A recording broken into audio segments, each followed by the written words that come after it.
Omar, Yes, sir. pleasure, Thank you. pleasure to have your time. Thanks for sitting down with the Voice newspaper. Tell me a little bit about this latest offering of work, this latest body of work, Love and Beats. Love in Beats is my 8th studio album. Took me 3 years to do, to make. Co-produced between myself and my brother, the Scratch Professor. And I think it's the most it's more harder in terms of beats, which is why I called it Love in Beats. You know, my stuff is a lot of jazz, funk, rare groove, classical, reggae, Latin influence. But this one has definitely got harder beats because my bro just knows how to kick out them hip hop beats. You know, he was influenced by Jay Dilla in a big way, which you can hear on the tracks on the album. Yeah, it's a nice eclectic mix of tunes, which I hope everybody will enjoy. You've got a few collaborations on there as well, haven't you? You've worked with a few different people. Talk me through some of those and what inspired you to kind of connect with them on this project. Well, it was all quite organic in terms of getting to work with the people. It wasn't until I was putting all the tracks together that I realised, oh my God, I've got so many features on it. Starting off with the first track, which is called Vicky's Tune. We got Ty rapping on it and Robert Glasper playing some keys. And it was just, as the tune was building, I actually started writing that song in 2003 when I built this studio. And kind of like it just went to the side. I think I did 2 more albums after that, and then rediscovered it a couple of years ago and decided I could do something with this. And Robert Glasper, I always kept bumming into him around the world. Funny enough, in the Philippines and France, in Holland. We always said we were going to work together. And then the last time I caught him was like, man, you got to play. Just play on one little thing for me. It took me about a year, I think, finally to get him to play because he's so busy. The man's so popular, because rightfully so. Amazing musician. But when he finally actually sent me the piano piece, he asked me if I like it, and I said, "Yeah, man, of course." I didn't even listen to the tune. You know what I mean? I was just like, I was so happy that he sent it to me, and of course, when I laid it down over the track, it was just perfect. Working with Ty as well is another rapper that I've always been impressed by for a long time, and we just had to wait for the right project to work on, and it was right to work on that. We got Natasha Watts singing on a track called Insatiable. She brought that tune to my attention as well because it was produced by a guy called Richard Earnshaw. And as soon as I heard the music, I was like, I can make something out of this, make a proper tune, and the rest is history. You want me to keep going? Yeah, go for it. Because I know you got the flow assist on there as well. I mean, you've got flow assist. That was another thing. Like, basically, what I want to say is that all the people that are on this album were meant to be there. I wrote these songs at different stages of my life, not all necessarily in the last 3 years, which is how long it's been since the previous album. But when we kind of like started building the tracks, there came a point where it sounded like they needed to be on it. Flow Assist was perfect for Feeds My Mind. I mean, you hear the poem that she kicks on that track. It's just flat out like it was meant for that song. You know what I mean? Leon Ware, his song "Rocking You Eternally" is the backbone of "Gave My Heart." So from that, I wrote my brother did the beat. He rearranged the strings. I wrote the song. Then I said to Leon, "You got to come and sing this with me." You know what I mean? And when you hear him, everybody's telling me it sounds like Marvin Gaye. So obviously Leon has been involved with some classic artists. Marvin Gaye, Michael Jackson, Minnie Riperton. The list goes on and on and on. I knew the dude for like a year before I even knew what he did. Wow. You know what I mean? That's how me and him got close and got on. Just as like soulmates, you know what I mean? And then to find out what he did and to be able to work on it was such a blessing. Special, yeah. As well. Myra Andrew D is another talented Latin vocalist, amazing singer. And it was, us hanging out in Paris that we got to write the song Deja Vu. Jean-Michel Rotin is from Guadeloupe. I was there for a hot minute doing a couple of shows. We went to the studio, started a beat, and then came back with the song Destiny.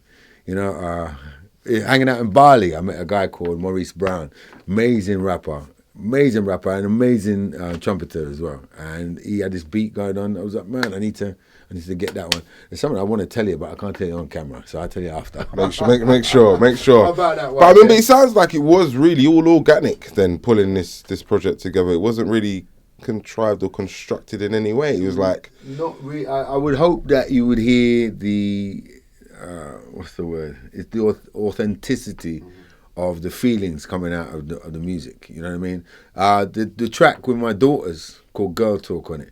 It was just a simple thing. My brother was playing some music and I was like, I can hear talking going over that. I didn't know what I was going to do, what we were going to talk about or anything. But just one day, while I sat at the table with my daughters and their mother, we were all having a conversation and we were playing that game, Would You Rather?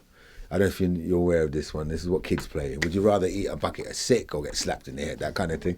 Right. And out of that, this conversation came, and then I played it over the top of the music, and it fit. Now every time I hear that track, either I cry or I laugh. Do you know what I mean? Because it's an emotional thing, and that's the kind of thing that I want for people to get from my music. You know what I mean? That's something that's going to move them.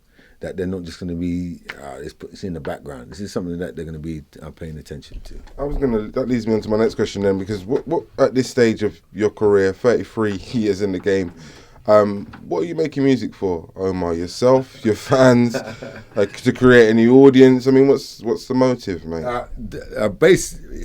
Firstly for myself, because, my art is about expression. It's about expressing yourself.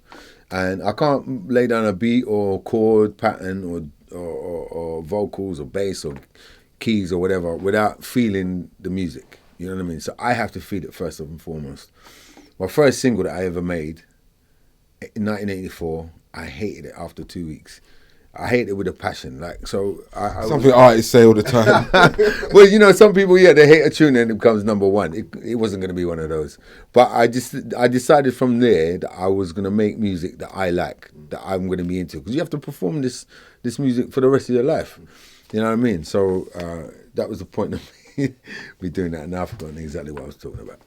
You was answering the question about what you make music for, and the fact that you had your stages. You said first it has to be for you, but then. And then of course I want people to like the music, but I kind of sometimes I always put myself in a blues. Like if I can play that tune in a blues dance, and there should be something like that, and people and the lights are off and people are bouncing or back to the core. You know what I mean? That if I can do that, then that's what I kind of want to achieve. That's the kind of mindset I put myself in. Obviously, not all my music is like that, but there's certain tunes like the rare groove ones, man. Those are the ones that I want people to get down to. You're making music of love, right? I get it. Mm-hmm. You recently, as we spoke before, we got on camera. You recently went to Dubai, a few other places over the festive season. You're still very, very busy. A track like Nothing Like This, I suppose, will keep you busy in that way, but also the way that new audiences are finding your old music, I suppose that's adding to your wave now, as it were. Yeah. How is that element of your career at the moment, touring? Are you getting busier? Are you slowing down? What's the situation? No, I'm getting busier. Because everything has changed, the industry's changed since the advance of the internet. It's all about downloads now rather than selling CDs. Vinyl's coming back, which is something else. It's affecting sales, which is fantastic. It's good for me because before people couldn't get hold of my music, you know what I mean? And you only have like the main TV stations, the main radio stations that would be controlling the output of what people would be listening to. Whereas now people can listen to pretty much what they want anywhere they like. You know what I mean? That suits me perfectly because there's people out there that couldn't get hold of my music that can now. And I find that a lot of my income comes from doing shows. You know what I mean? Because CD sales have obviously dropped off. Look how many CD shops we got left. So it kind of works for me perfectly, because before it used to be you have to pack up a van with some white labels, go drive up and down the country and try and sell them at the record stores, which you don't have to do now. You know, it's really good. And I'm finding that, you know, whatever country I go to, there's somebody that knows what I do, knows my music, and that's a blessing, man. Absolutely. Stevie Wonder, Erykah Badu, Angie Stone, Maxwell. I mean, there's some huge names that have endorsed you and your music over the years. So I wonder, is there any part of you that feels you should have been a bigger artist than you currently are? Not really. I won't change anything for the world, you know, because that's what made me the person that I am. And it's given me the experiences that I've been through. It's made me make the music that I've made.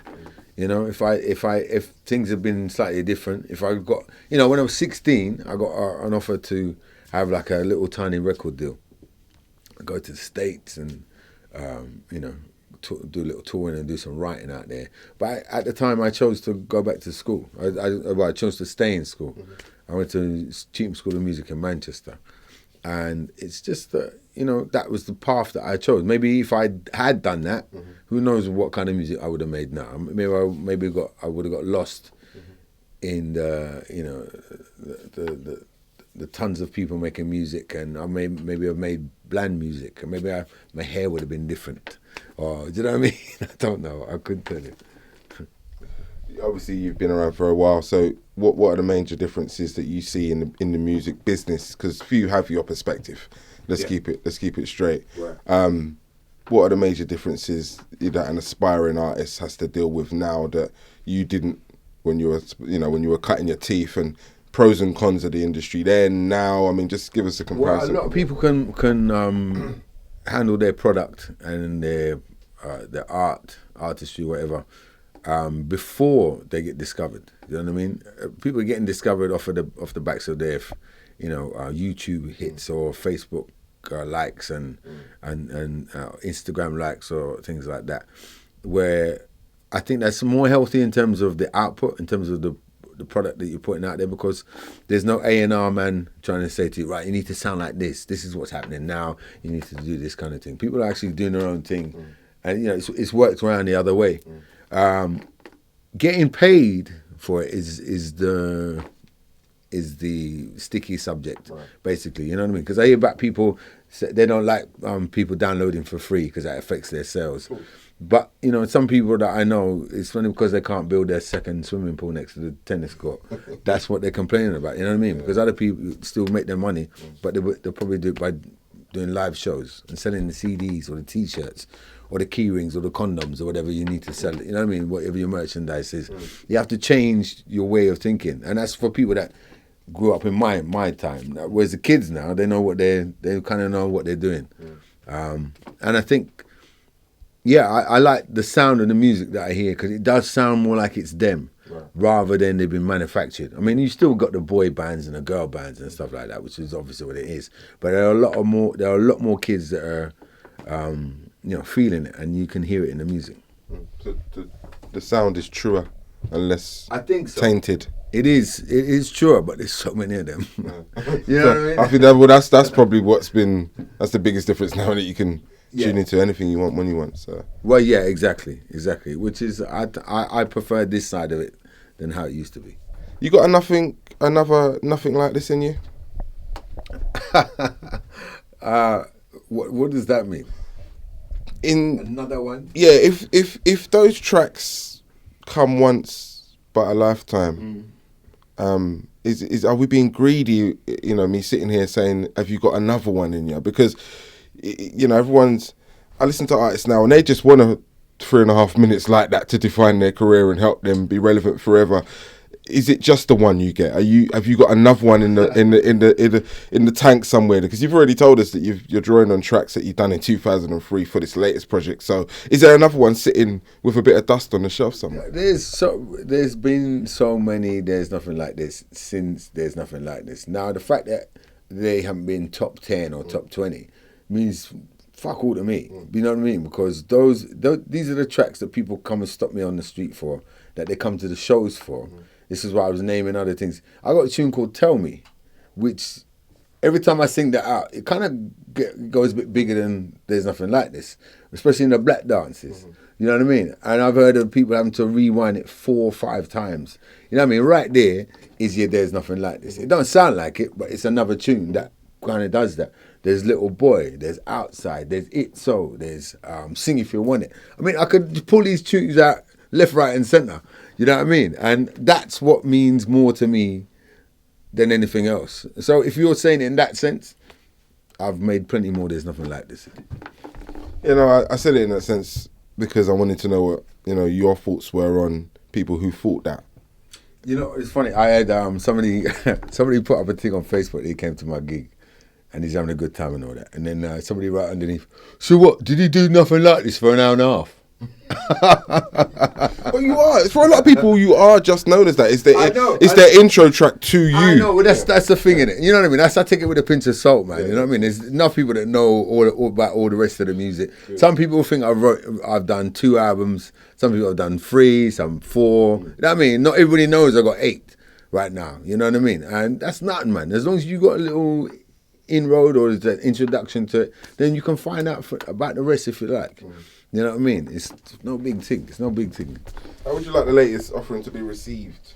Obviously, you touched on it earlier in regards to people just, you know, accepting it for what it is. But what ideally would you like? How they're receiving it right now is kind of like how I'd hope it would be. You know, because people are getting excited about it. It's not even here yet, but people are hearing the little tidbits and the words going round. You know, everything. From the artwork to the lyrics to the music that they've heard, it's just phenomenal. I couldn't wish for better, really. There was definitely some thought into the artwork. What was the motivation behind that? What was the influence? Basically, Dan Lish, amazing artist. His daughter goes to the same school as my daughters, and we just got talking one day, and he was telling me that he'd just done the thing of Jay Dilla. First of all, I was like, wow. And when I saw that, I was like, wow. And then he showed me something of Robert Glasper. And I was like, oh, I'm going to see him tonight. So I got the ting of him as well. And it was just a little brain thing in my head that just went, front cover, man. Do you know what I mean? Because I've done portraits and pictures for the other 7. I wanted to do something a little bit different. And I just said to him, you know, just do what you want kind of thing. And the first thing he came up with just blew my brain. You know what I mean? So it was just perfect. You know, I'm thinking of Marvin Gaye's, what's the album cover? It's animated. I'm not sure the one. I know the one you're talking about. You know, that it was that kind of in that vein that I was thinking it'd be nice to do that because it kind of tells a story as well. And you see the picture of myself, and then there's my brother in the background. His dreads are leads. And then you see my daughters as well. It kind of encapsulates exactly what this album's about. You know what I mean? So, yeah. Yeah, no, much better than a studio shot, I think, to be honest. Yeah, something different. You know? Yeah, man, definitely. I see that you're going to be performing with Courtney Pine at the Barbican. Yeah. Coming up. Legend. Absolutely. Yeah, absolutely. And I got a bow to him as well. I'm an MBE, but he's a CBE. Right. So I'm a member, he's a commander. Yeah. And I salute the order. We interviewed Soweto Kinch recently, and he, you know, kind of credited Courtney as being a real tremendous influence on his career. I mean, how was, you know, a guy like that influenced you over the years? Oh, we go way back, you know. We actually worked on a tune together probably 20 years ago. Right. Called Give or Take a Few, and from that, you know, we've always been admiring each other, you know, Jazz Warriors and all that. That was part of when I was at college. So it's always, you know, I've always seen them guys and you know, used various musicians to play my stuff. But Courtney was one that I wanted to get on a project with, and it just seemed to be right this year to do something. So I've done 4 tracks on his new album, which is going to be released on Freestyle, who I'm also signed to at the moment. So they're coming out with some pretty good music at the moment. And they've just signed Carleen Anderson as well. Okay. So there's a lot of us old school people that are coming out with some new stuff, man. You still got it. You still got to put it out there. No, definitely. It sounds like you're going to be busy this year. Absolutely. I intend to, you know. Give thanks that I'm still here making music, that people still want to listen to the music. That's why I built this studio, so I could be unfettered and just be able to create when I want to wanted to, you know. So yeah. I mean, my last question: you've performed all over the world, you know, with so many people. Is there anywhere that you still got on your bucket list, your tick list, there you want to go? And Anywhere? Yeah. Cuba, I think. You've not done Cuba? Never not done Cuba. Never been to Cuba. But my grandmother was born in Havana. Right. And you know, the music, salsa is something, you know, that's something that's, I think, entrenched in my music. I didn't know that until I found out my grandmother was born there. So yeah, it'd be something like a pilgrimage to go there. Well, good luck with that. Good luck with everything, and thanks for your time. Really appreciate that. Pleasure.